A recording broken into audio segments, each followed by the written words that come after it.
Y esas circunstancias que vivimos, que son propias de la vida humana, valga la redundancia, frecuentemente son las que nos acercan a orar. No sé si todos estarán de acuerdo con esto, pero yo he comprobado, lo dice la palabra, pero he visto en mi vida y en la vida de otros que cuando el zapato aprieta, oramos más, ¿no? Que cuando generalmente estamos en tiempos de tranquilidad, de calma, uno sí ora, pero no con la misma intensidad, ¿no? Y cuando hay problemas, oramos. Pero algo de eso vamos a leer ahora en Éxodo capítulo 14. Sin embargo, una de las cosas que veo también en la palabra de Dios es que además de orar, nosotros no solo podemos, sino que debemos hacer algo. Y eso es lo que le da título al mensaje de hoy. ¿Qué hago además de orar? Cuando se presentan estas circunstancias donde necesito una respuesta del Señor, claramente yo dependo de que Dios obre, pero además de venir a la reunión de oración, compartir las caras con mis hermanos, tener el tiempo devocional, puedo hacer algo más, y como lo hemos dicho en alguna oportunidad, si puedo, entonces tengo el deber de hacerlo. Si puedo hacer algo, moralmente, tengo en ese momento el deber de hacerlo. Entonces vamos a leer Éxodo capítulo 14, y vamos a leer, no todo porque el pasaje es conocido, vamos a leer desde el versículo 13 al 16, pero para ponernos en contexto, recuerden que el pueblo de Israel en este momento acaba de ser liberado por Dios a través de las plagas que nosotros conocemos.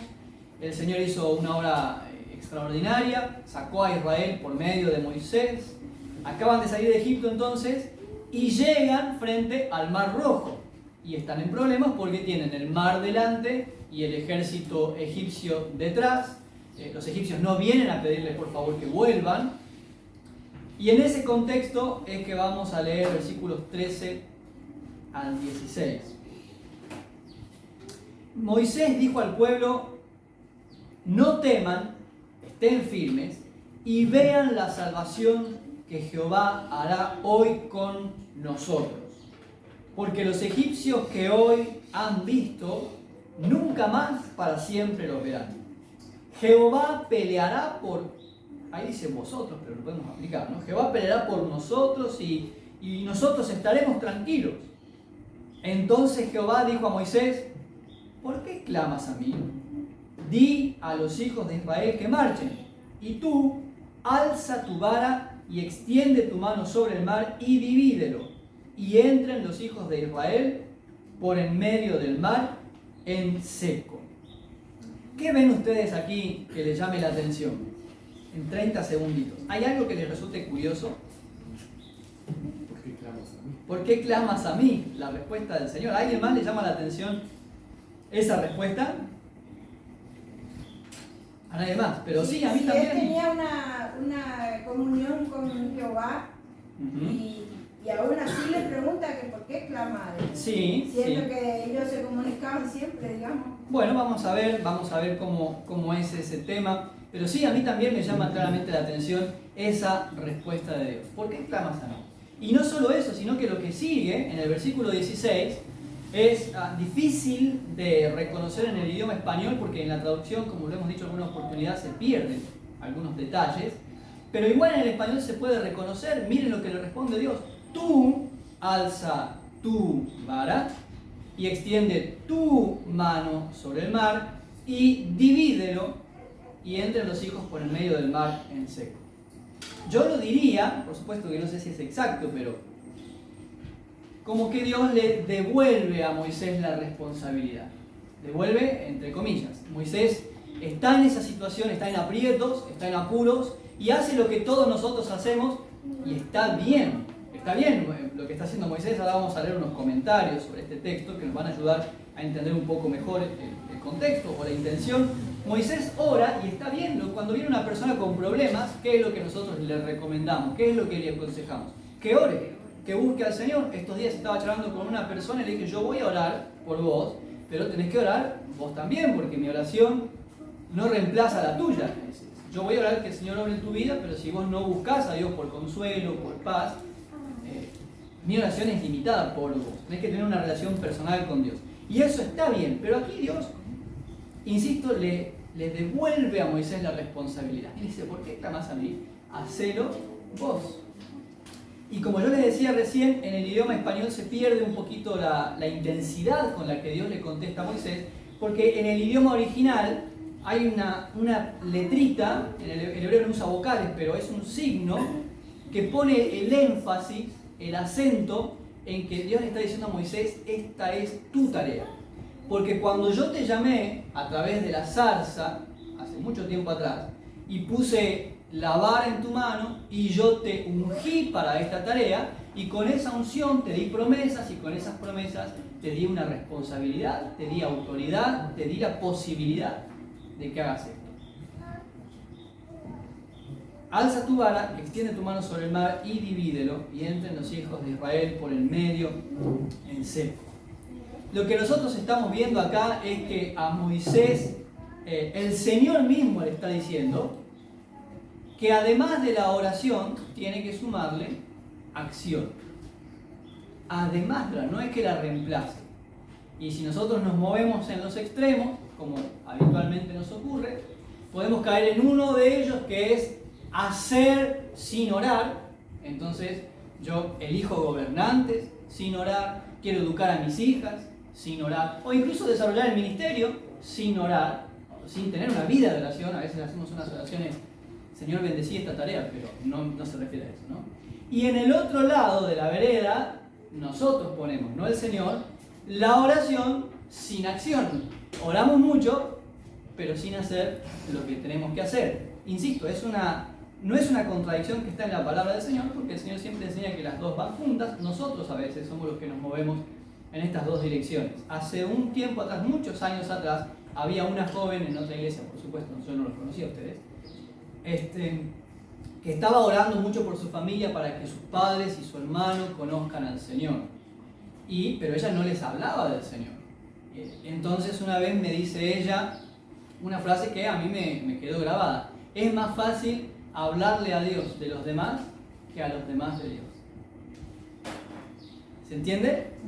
Así que, con Gaby no podemos negar la intensa y comprometida vida de oración que tenía ella. Un ejemplo. Es más, hasta el día de hoy sigue siendo un ejemplo de oración, pero le faltaba sumarle acción a esa vida de oración. Y me he puesto a pensar cuántas veces yo me encuentro como Moisés y cuántas veces el Señor me responde a mí como le respondió a Moisés. ¿Por qué clamas a mí? Hace lo siguiente. Antes de que avancemos con esto, yo quisiera leer, a ver qué piensan algunos autores, no todos, por supuesto, porque pasaríamos el día entero leyendo, pero sí lo que piensan algunos de los más reconocidos. Uno de ellos, por ejemplo, el comentario del Púlpito, dice: Dios hizo una respuesta misericordiosa. Un clamor había sido innecesario, ya que su palabra, la palabra de Dios, ya estaba comprometida a llevar a su pueblo a salvo a Canaán y a honrarse Dios en Faraón en relación con la persecución. Pero, como se ha hecho la apelación, responde con una declaración clara de lo que ahora hay que hacer. Me gusta este primer párrafo en el que el comentarista lo describe. Su palabra ya estaba comprometida. Dios ya le había dado la promesa a Moisés: yo los voy a llevar a Canaán, los voy a introducir en la tierra que les prometí a sus antepasados. Así que la palabra y el nombre de Dios estaban de por medio sellando lo que les había prometido antes. Benson al respecto dice: ¿por qué deberías presionar más tu petición cuando ya está concedida? Moisés tiene algo más que hacer además de orar. Él tiene que mandar a las huestes de Israel. Mandar en el sentido de transmitirles esta palabra de levantarse y avanzar. Finalmente, por ahora, otro de los comentarios sobre el texto hebreo dice: las palabras de Jehová a Moisés, ¿por qué clamas a mí?, implican que Moisés había pedido ayuda a Dios o había presentado las quejas del pueblo ante él. Justo si leemos en los versículos previos, el pueblo de Israel está diciendo: era mejor quedarnos en Egipto, Faraón era malo con nosotros, pero por lo menos viviríamos, ahora nos van a matar a todos. Es posible que también Moisés llevara esas quejas delante de Dios. Sin embargo, no hay una reprensión de parte de Dios, sino simplemente una advertencia a una acción que ya está resuelta. El pueblo tenía que avanzar y Moisés debía extender su mano con su bastón sobre el mar y dividirlo para que el pueblo pudiera atravesar el medio de tierra seca. Lo que estamos leyendo es que el Señor está diciendo a Moisés, esto que por lo que estás orando ya tiene su respuesta, ya está hecho, ya está dado. Lo que te corresponde ahora es recordar mis promesas, afirmarte en esas promesas y tenés que hacer algo al respecto. ¿Sí? Imagínense qué leeríamos nosotros, por supuesto acá vamos a hacer un juego, es imposible saberlo, pero ¿cómo leeríamos Éxodo 14 si Moisés y el pueblo de Israel solo se hubieran quedado orando y no se hubieran levantado, no hubieran avanzado y Moisés no hubiese extendido su mano? Bueno, como digo, es un juego, pero yo me imagino cómo podría leer mi historia cuando paso mucho tiempo orando y no actúo en dirección de lo que el Señor me pide que haga. La palabra que se traduce acá como clamor, el versículo 15, la palabra que se traduce clamor es una palabra hebrea que significa gritar en angustia o necesidad. Tisak, en la palabra hebrea, por si le interesa algo. No es solamente una oración de, Señor, si estás de acuerdo, si pudieras. No, hay una preocupación de Moisés, por supuesto. Está mirando hacia atrás y ve a los egipcios que vienen enfurecidos y está en una situación en la que literalmente su vida depende de lo que vaya a responder el Señor. Si van hacia la derecha, pues tienen el mar delante y Moisés no ve en ese momento, por supuesto, la posibilidad de seguir hacia adelante. Si van hacia la derecha, los egipcios lo van a alcanzar. Si van hacia la izquierda, los egipcios lo van a alcanzar. Así que en cualquier situación están perdidos, salvo la respuesta que tenía preparada el Señor, que era la que ellos no habían considerado. Levantá tu mano, extender el bastón y cruzar por el mar en seco. Cuando yo estaba leyendo esto y estaba meditando en esta palabra estos días que pasaron, reflexionando sobre estas circunstancias que nos tocan como padres, como esposos, como ciudadanos, en nuestras luchas cotidianas, cómo el Señor a veces me habla a través de su palabra y me confronta igual que a Moisés. ¿Por qué estás orando por algo que yo ya respondí y en lo que deberías estar haciendo? Y me acordé, empecé a pensar en otras situaciones en las que el Señor les respondió igual o ocurrió algo muy similar en la palabra del Señor. Por ejemplo, si quieren anotarlo, si no pueden acompañarme, pero apenas lo encuentran, lo leo. Josué capítulo 7, de nuevo vamos a entrar en contexto. Josué está liderando, Moisés ya murió, Josué está liderando al pueblo de Israel, se presentan para pelear contra Jericó. Ustedes se acuerdan la historia, ¿no? Y si no, la repasamos rápidamente. Jericó es una ciudad con muros muy altos. Dios derriba esos muros. También pudiéramos citar ese ejemplo. Dios le dice a Israel que dé vueltas alrededor de los muros de Jericó. El séptimo día, después de la séptima vuelta, los muros caen. Pero después de eso, Israel va a pelear contra una ciudad mucho más chiquita, que se llama Jai, y a esa batalla la pierden. Entonces, Josué, lo pueden leer en el capítulo 7 de Josué, Josué va delante de Dios, hace lo que tiene que hacer, hace lo que todos nosotros debemos hacer, y le dice a Dios, más o menos, ustedes lo van a leer en su casa, Señor, ¿por qué permites que pasemos esta vergüenza? Acabamos de experimentar una victoria tan grande contra Jericó y ahora contra Jai, que es mucho más chiquita.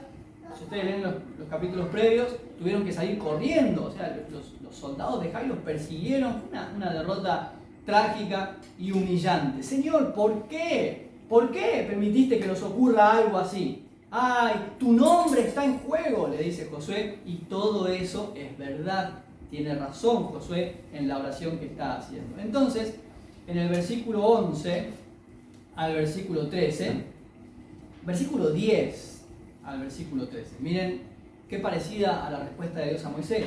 Jehová le dijo a Josué, levántate, ¿por qué te postras así sobre tu rostro? Israel ha pecado y aún ha quebrantado mi pacto que yo les mandé, y también han tomado del anatema y hasta han hurtado. Han mentido, y aún lo han guardado entre sus enseres. Por esto los hijos de Israel no podrán hacer frente a sus enemigos, sino que delante de sus enemigos volverán la espalda, por cuanto han venido a ser anatema. Yo no estaré más con ustedes, si no destruyeren el anatema de en medio de ustedes. Levántate.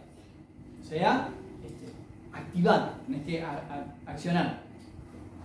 Santifica al pueblo y di, santifíquense para mañana, porque Jehová, el Dios de Israel, dice así: anatema hay en medio de ti, Israel, no podrás hacer frente a tus enemigos hasta que hayas quitado el anatema de en medio de ustedes. Ustedes pueden seguir leyendo el texto después.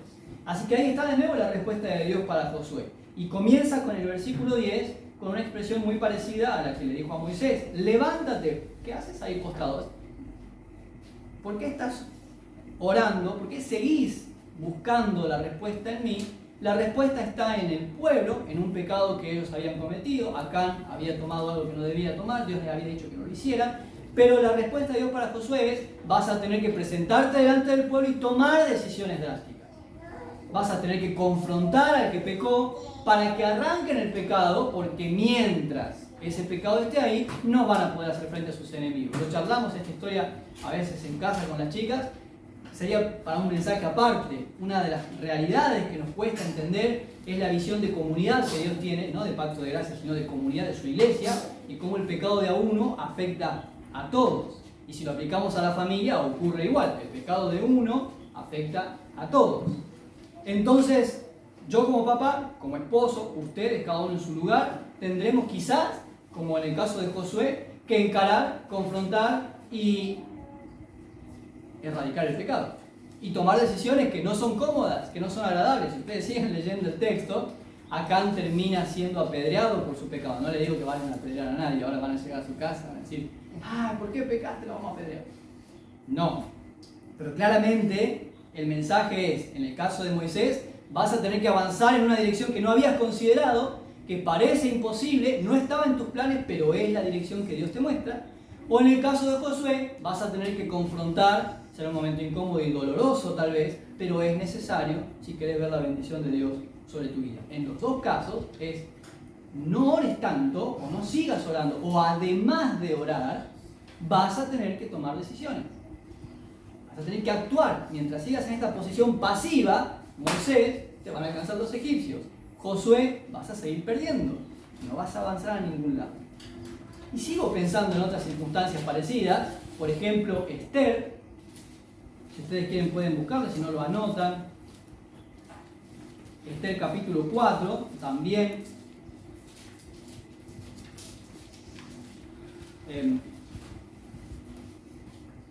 Si hacemos rápido el recuento, de la vida de Esther, ¿se acuerdan quién era ella? Era reina, ¿sí? Judía, exactamente. Así que está el pueblo de Israel. Yo sé que son historias que ustedes conocen, las repasamos nada más. Igual Esther también es un libro corto y muy entretenido, lo pueden leer también esta noche antes de dormir, se lo leen completo. Y el pueblo de Israel está sufriendo oposición, hay una persecución contra los judíos, los quieren matar, una trampa tendida. Y Esther está en el palacio, está en el lugar indicado para actuar a favor de su pueblo Israel. Ahí hay un consejo que también amerita un mensaje aparte, un consejo de Mardoqueo que le dice a Esther: si Dios quiere salvarnos, la salvación va a venir por otro lado. Pero vos, ¿quién sabe si para esta hora no has llegado a este lugar? El propósito de Dios se va a cumplir igual. Tu vida es la que va a quedar seca y fructuosa si no haces aquello para lo cual Dios te puso en este lugar. Entonces, Esther capítulo 4, versículos 15 al 16. Esther le dijo a Mardoqueo, a través de mensajeros: ve y reúne a todos los hijos a todos los judíos, que se hallan en Susa, capital del reino, y ayunen por mí. Y no coman, no beban en 3 días, noche y día. Habrán quedado como yo. Yo también, con mis doncellas, ayunaré igualmente. Ustedes oren por mí yo también voy a ayunar. Y entonces, ¿qué sigue? Los que tienen el pasaje. Exactamente. Entraré a ver al rey, aunque no sea conforme a la ley, y si perezco, que perezca. Ustedes saben, en ese momento no se podía ella presentar delante del rey cuando quería, tenía que ser llamada. Pero ella está tomando un riesgo y le dice a Mardoqueo, le dice a los judíos, ustedes oren por mí, yo también voy a orar, pero no solo eso. Dentro de 3 días voy a tomar un riesgo, voy a poner en juego mi vida para que Dios me use para traer libertad. Así que ahí está de nuevo. Oración más acción. Y puedo volver a hacer este juego, esta dinámica. ¿Qué tal si Esther solo hubiese orado o Mardoqueo solo hubiese orado? Bueno, lo imaginamos, no sabemos cómo hubiese sido. Pero lo que está claro es que además de la oración, tiene que ir a acción. De fe, como en el caso de Moisés, de tomar decisiones drásticas, como en el caso de Josué, o de arriesgar la vida, como en el caso de Esther. Pero tiene que haber una acción, tiene que haber una determinación de hacer algo. Cuando yo veo la vida de Jesús, veo lo mismo. Hemos estado estudiando durante este año, ya desde antes, el Evangelio de Marcos, y ya casi estamos llegando al final, pero si ustedes recuerdan, vamos a ver en la vida de Jesús esto mismo. Yo diría, para expresarlo de alguna forma, que la vida de oración de Jesús era proporcional a su vida ministerial. Encontramos en Jesús, insisto, no oraciones. No es que tengo un proyecto y entonces voy a orar por ese proyecto. Estamos hablando de una vida de oración, de pasar la noche orando, de buscar al Padre, de esa intención de estar a solas con Dios. Una vida de oración muy comprometida de Jesús, pero también vemos a Jesús en una vida ministerial muy comprometida, recorriendo las calles de Palestina, desde el norte hacia el sur, tocando a los que nadie quería tocar, sentándose a comer con los que nadie quería comer, discutiendo con los fariseos, cansándose, teniendo hambre, sin poder dormir. Hay una vida proporcional, una intensa vida de oración, un compromiso de búsqueda de Dios y además una activa vida ministerial.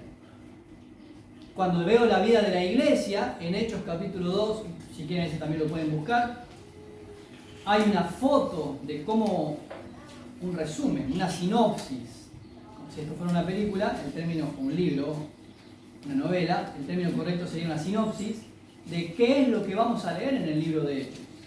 En Hechos capítulo 2, versículos 42 al 47, y perseveraban. Aquí Pedro acaba de predicar un mensaje post-Pentecostés, o mejor dicho, en Pentecostés, después de la llegada del Espíritu Santo, y muchas personas, 3.000 personas, se arrepienten de sus pecados y reciben a Cristo. De ellos se dice entonces, perseveraban en la doctrina de los apóstoles, en la comunión unos con otros, en el partimiento del pan y en las oraciones. Y sobrevino temor a toda persona, y muchas maravillas y señales eran hechas por los apóstoles. Todos los que habían creído estaban juntos y tenían en común todas las cosas. Y vendían sus propiedades y sus bienes y los repartían a todos según la necesidad de cada uno. Y perseverando unánimes cada día en el templo y partiendo el pan en las casas, comían juntos con alegría y sencillez de corazón, alabando a Dios y teniendo favor con todo el pueblo, con buen testimonio en la comunidad. Y el Señor añadía cada día a la iglesia los que habían de ser salvos. Y en esa foto de Hechos 2, que Lucas nos presenta como una introducción de qué es lo que vamos a leer en el resto del libro de los Hechos, vamos a ver lo mismo. Una iglesia, a lo largo del libro de Hechos, una iglesia que está seriamente comprometida con la oración y que depende de Dios y lo ha entendido, pero también una iglesia que actúa eficazmente. Una iglesia que persevera unánime. Una iglesia que resuelve conflictos, que cuando las viudas están siendo desatendidas, hacen algo al respecto. Hechos capítulo 6, capítulo 7. Una iglesia que camina por las calles igual que lo había hecho Jesús y que actúa por los necesitados y que tiene buen testimonio del pueblo. Ahí el pueblo es los que no conocen al Señor. Era una iglesia valorada por la comunidad porque además de orar, ellos accionaban De hecho, en Hechos capítulo 10, en un solo capítulo, tenemos dos situaciones muy similares. Cornelio está buscando a Dios como sabe, presentando limosnas, y se aparece un ángel y le dice: Cornelio, manda a llamar a Pedro para que te diga lo que tenés que hacer. Está bien, estás orando, estás buscando, pero ahora tenés que accionar, tenés que actuar. Anda a buscar a Pedro. Y al mismo momento Pedro también está orando, y el Señor le dice a Pedro: van a venir a buscarte, anda con ellos. Está bien que ores, pero vas a tener que accionar. ¿Se dan cuenta? Podríamos leer toda la mañana la Biblia recordando que actuar sin orar nos va a dar algunos resultados. Porque en nuestra carne podemos. Nosotros estamos muy repletos de ejemplos de gente que no conoce a Dios ni lo honra, pero con sus esfuerzos ha logrado algunas cosas. Pero van a ser solamente resultados carnales, que a veces no prosperan, no fructifican o no satisfacen, que no glorifican a Dios sobre todas las cosas. Así que con mucho esfuerzo y sin oración se pueden lograr algunas cosas. Con mucha oración, sin actuar, sin esfuerzos, también se pueden lograr algunas cosas. Pero lo que leía luego Fátima en Efesios, el poder eficaz que actúa en Cristo y que actúa por medio de nosotros, la Iglesia, se puede experimentar cuando además de oración hay acción. Así que cuando oro, al orar tengo que estar preparado para recibir instrucciones. Cuando yo me acerco al Señor en oración ante tal circunstancia, tengo que estar preparado para que el Señor me diga: vas a tener que extender tu mano y caminar hacia adelante aunque no veas salida. Vas a tener que tomar una decisión sobre ciertos pecados que están ahí y que no estás confrontando. Vas a tener que arriesgar tu vida y entrar a la presencia del Rey aunque te cueste la cabeza. Vas a tener que actuar. Puede ser que Dios, casi seguro, no digo que estoy seguro porque yo no puedo estar seguro de mí ni nada, pero estoy casi seguro de que cada vez que ore, Dios me va a dar una responsabilidad de algo que yo debo hacer además de orar. Incluso cuando leemos pasajes como el Salmo 46:10, que para mí ha sido muy importante en un momento determinante de mi vida, donde no le encontraba la vuelta a ciertas circunstancias, Salmo 46 dijo: estén quietos y conozcan que yo soy Dios. En Lamentaciones 3:26, bueno es esperar en calma la salvación que viene del Señor. O en Hechos 1:4, el Señor le dijo a los discípulos: vayan a Jerusalén y permanezcan orando y esperen la promesa de mi Padre. Incluso estar quietos, esperar, no es igual que no hacer nada. Esperar y estar quietos es esperar, es estar quietos, es tener expectativas, es tener esperanza, estar orando con la idea clara de que Dios va a hacer algo y que cuando eso ocurra voy a tener que actuar. En algún momento, el Salmo 46 lo sigue diciendo, igual Lamentaciones, igual Hechos, no voy a estar siempre orando en Jerusalén. Cuando venga el Espíritu Santo voy a tener que salir de Jerusalén hacia Samaria y hacia el resto de la tierra. En algún momento voy a accionar. Entonces tengo que estar preparado para recibir las instrucciones que el Señor me va a dar. ¿Qué hago además de orar? Es la pregunta. ¿Está escrito? ¿Está en algún lado? ¿Qué tengo que hacer además de orar? Me gustaría dividir esta parte en dos. En primer lugar, el Señor siempre va a tener para nosotros lo que yo llamaría una respuesta general, pero también una respuesta específica. La respuesta general es lo que la palabra del Señor enseña sobre ciertos asuntos, pero la respuesta específica es cómo yo aplico esa palabra a mi propia vida. Por ejemplo, si oro por los gobernantes, hay una respuesta general en la palabra de Dios de cómo la iglesia debe comportarse con respecto a los gobernantes, orar por ellos, no maldecirlos, bendecirlos, pero hay una respuesta específica para mí de cómo yo tengo que actuar con respecto a mis gobernantes en este momento determinante de mi vida, en este momento puntual. Si quieren pensamos en casos más específicos, como papá. Estoy tan agradecido por esas tres nenas hermosas que están ahí. Son tan hermosas porque se parecen a papá justamente.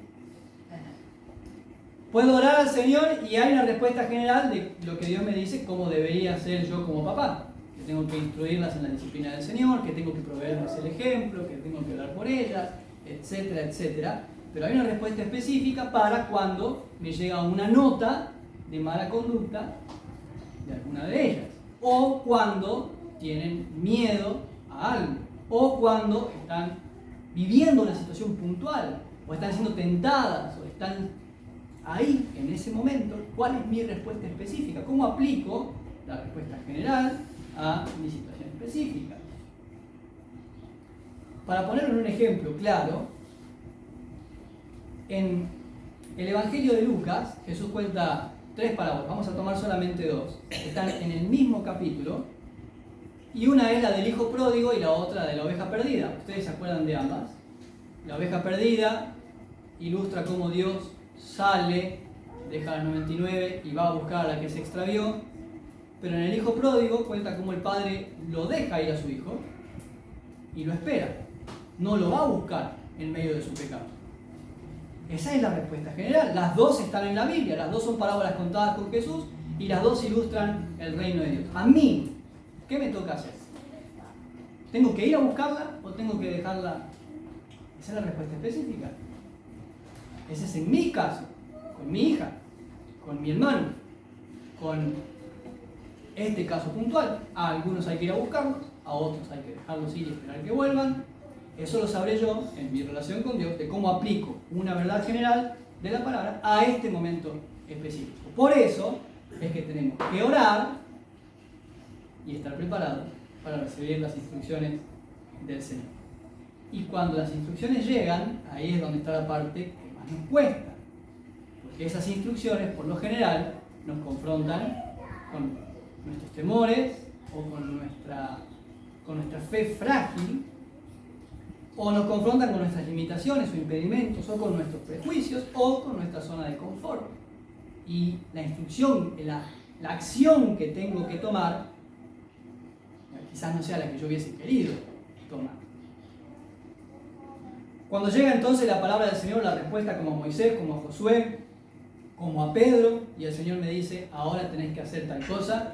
Sin duda necesito muchas cosas, pero hay 2 solamente que yo quisiera compartir con ustedes. En primer lugar, necesito discernimiento, sabiduría, para saber qué es lo que el Señor quiere. Lo decía recién a través de esta parábola, por ejemplo, pero pudiéramos pensar en muchos otros casos. ¿Qué es lo que el Señor quiere acá, ahora? Necesito la sabiduría que viene de lo alto, dice Santiago en su epístola. Si alguno tiene falta de sabiduría, pídasela a Dios, porque aunque conozco la palabra, ahora quiero saber qué tiene que ver esa palabra, disculpen la expresión, pero es la que mejor encuentro, qué tiene que ver esa palabra con mi situación, con mi familia, con lo que está pasando en mi matrimonio, o en mi trabajo, o en mi país.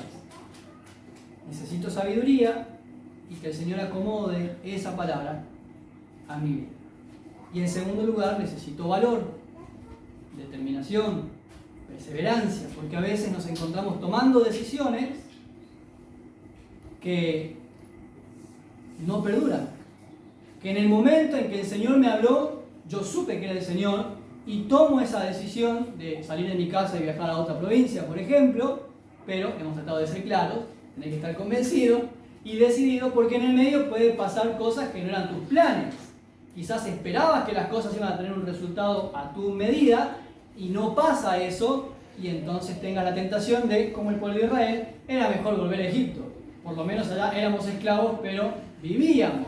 Pasábamos el día pisando barro bajo el sol, pero comíamos, y puede ser la tentación. Comencé mi familia y quizás ahora pienso, no es buena idea, mejor sigo soltero. O comencé una carrera o un ministerio y quizás me asusta, entonces necesito valor y determinación para sostener la decisión que tomé. El Señor me dijo que haga esto, estoy convencido de esto, lo creo y voy a avanzar sobre eso. Para terminar, volvamos a Éxodo capítulo 14, solamente para señalar un último detalle, que no es tan detalle, pero está ahí en el capítulo que leímos al principio.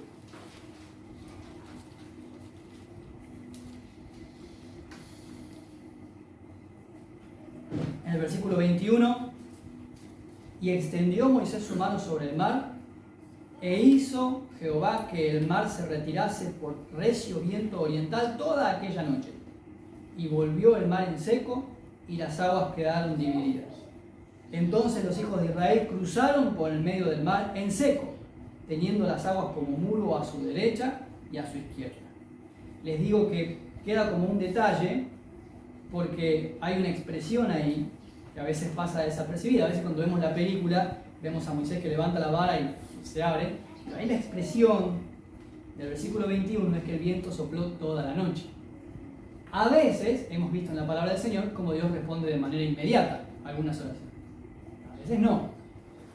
Así que en ocasiones puede ser que yo me encuentre delante del mar, levante mi mano, espere en el Señor y el mar está tardando un poco en abrirse. Yo hubiese querido que sea como en la película, pero demora. Y es de noche y los egipcios vienen. Mantenete en esa posición. Mantenete en aquello a lo cual el Señor te llamó. Permanece haciendo eso que el Señor te dijo que hagas. Porque el Señor cumple. En el versículo 21, efectivamente, y 22, vemos a Israel cruzando el mar en seco, tal como el Señor se lo dijo en los versículos previos, en el 13 y en el 14. El Señor cumplió su palabra, la cumplió exactamente como se lo había dicho, pero era responsabilidad de Moisés. No leo y no me imagino a los ángeles empujándolo a Moisés y me dice, no quiero, y los ángeles, dale, andá y levanta la mano. No, eso era una responsabilidad que Moisés tenía que asumir.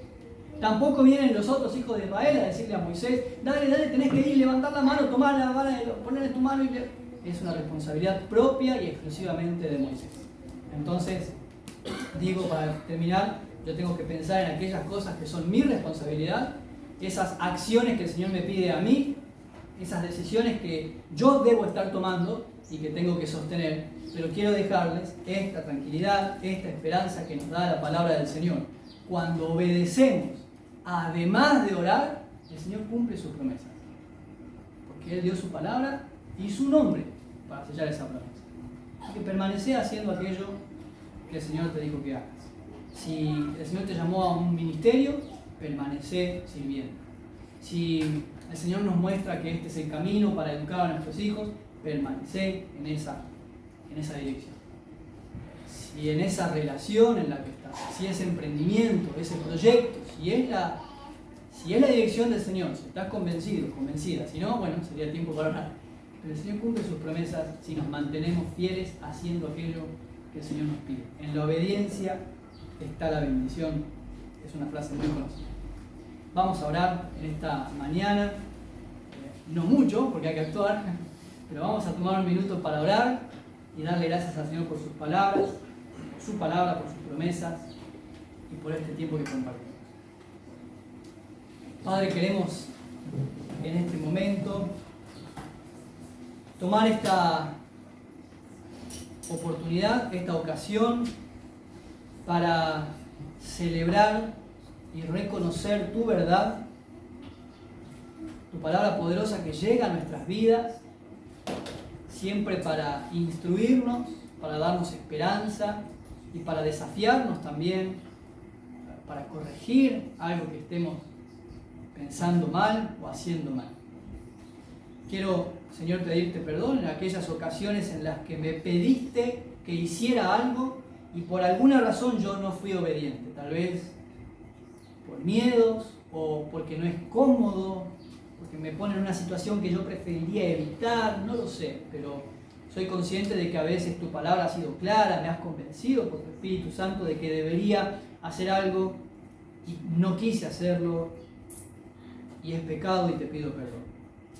Pero también quiero darte gracias porque hoy tu misericordia se renueva y a partir de ahora tengo una nueva oportunidad para vivir en obediencia, para vivir en aquello que me has llamado y a lo que me has encomendado. Señor, ayúdanos a ser como Moisés, como Josué, como Esther, como Pedro, como cada hombre y mujer en la Biblia que te ha servido, que además de orar, se ha afirmado en una decisión que le has pedido y han sido fieles en eso. Gracias por tus promesas, gracias por tu fidelidad que nos da esperanza de que vas a cumplir aquello que nos prometiste. Te adoramos, Señor, y te reconocemos dueño de nuestras vidas. En el nombre de Jesús. Amén.